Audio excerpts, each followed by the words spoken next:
So you're holding a full cup of black coffee, you're trying to navigate a crowded train, and eyeing a highly questionable subway seat. A very specific, very real type of anxiety right there. Oh, we have all felt it. But I mean, what if you were wearing pristine white trousers while doing it?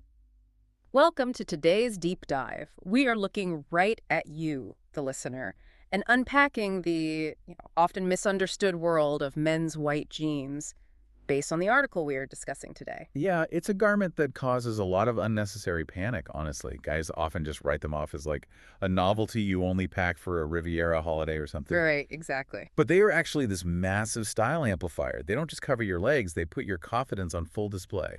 Which is, well, pretty ironic when you think about where jeans actually come from. Oh, completely. It's just weird that a garment causing so much, stain anxiety started as literal dirt-hiding workwear. Yeah, the history is incredibly gritty. I mean, denim actually traces back to the Mediterranean maritime trade. It was the uniform of rugged sailors and dock workers. Wow, really? Yes, specifically in the Italian port city of Genoa and the French town of Nîmes. In fact, that's exactly where the words come from. Wait, I didn't know that. Yeah, so the French word for Genoa is gêne, which gave us jeans, and the fabric from Nîmes, so denim, that gave us denim.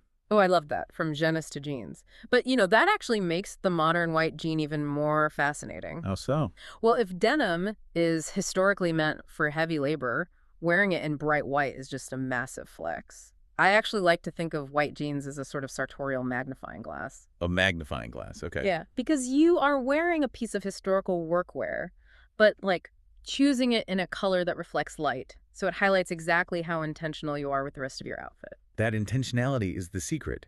It ties perfectly into the core doctrine from the article we are discussing, which is behavior precedes wardrobe. Behavior precedes wardrobe. Right, exactly. The fundamental goal here is to avoid cosplay dressing. A great way to self-assess is to just look at your actual Saturday routine. So, what you're actually doing with your day. Right, because if you put on white jeans to pretend you're some lounging Italian playboy, but you're actually just, running errands at the hardware store, it's going to look forced. It looks like a costume because your clothes are basically arguing with your behavior. So, if we are evaluating our actual weekends, how do different personalities actually pull this off? Well, the article breaks down three main archetypes. The first is Rakish. Okay, rakish. Yeah, this is that cultivated Italian nonchalance sprezzatura. You see it a lot at menswear trade shows. It's characterized by relaxed vintage fits, open collar linen shirts, and, loafers without socks. The classic pity uomo look. Exactly. Then on the other end of the spectrum, you have the refined archetype. This is quiet luxury. We're talking slim fits paired with a tailed navy blazer. Oh, so elegantly replacing traditional cream trousers. You got it.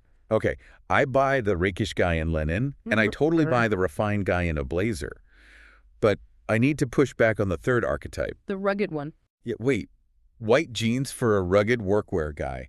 Because if I'm wearing heavy boots and a vintage trucker jacket, bright optic white denim feels completely contradictory to that dust and leather vibe. See, you're right.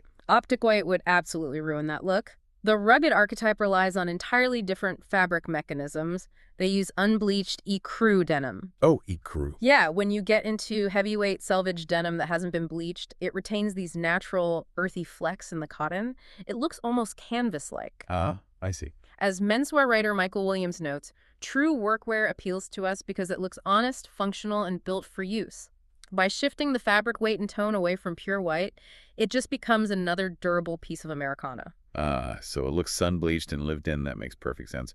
But knowing your archetype is really only half the battle. Oh, for sure. Execution is where a lot of guys stumble, starting right with the fit. Right. And here is a crucial warning from the article. Do not wear them skinny. It is an absolute disaster. It really is. The fabric needs to follow the line of your leg, not suffocate it. And the reason why it fails is purely optical. Dark colors create shadows that slim the leg, but bright white does the exact opposite. It reflects all the light. Right, it washes out any shadows and highlights absolutely every bulge and awkward proportion. It doesn't look stylish, it just looks painful. Totally. And there's also a psychological mistake guys make. The tiptoe effect. The tiptoe effect, treating them like delicate silk. Exactly. If you are terrified of getting a smudge on them, your body language becomes incredibly rigid. The outfit ends up looking sterile because you're practically fighting the garment. Because they are still jeans. The texture is meant to interact with the world. Precisely. So I think the ultimate takeaway for you here is that dressing well isn't about chasing a seasonal trend. It's about aligning your wardrobe with who you already are. Yeah, once you view a difficult garment through the lens of your own daily behavior, it stops being a risk. It starts being a highly effective tool. Which leaves us with this to ponder.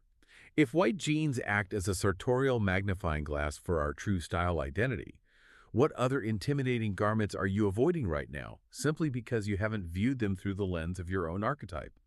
Keep looking closer.